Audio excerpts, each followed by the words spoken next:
Metro ఉదయం news కి స్వాగతం. మాడుగుల్లో వెలిసిన మోదకొండమ్మ అమ్మవారి నెల రోజుల జాతర సందర్భంగా మాడుగుల్లో ఉన్న అన్ని వీధులు ప్రజలు ఎవరి ఇష్టానుసారం వారు ఒక రోజున అమ్మవారికి సారని పళ్ళు, పూలు, వస్త్రాలు, పసుపు, కుంకుమ, అరటి పళ్ళు తమ తమ శక్తి మేరకు అమ్మవారికి సార రూపంలో సమర్పించుకుంటారు.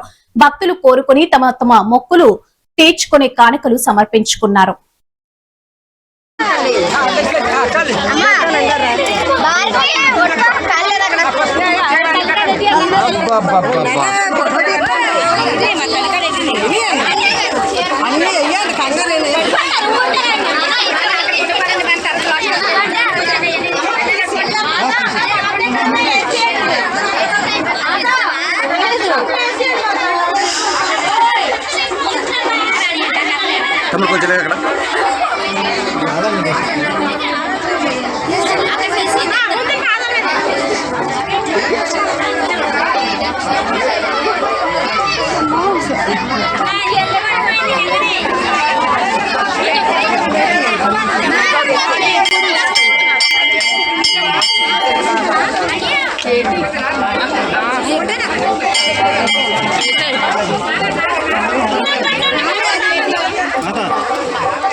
పైకి చదువు నువ్వు తెలియదు.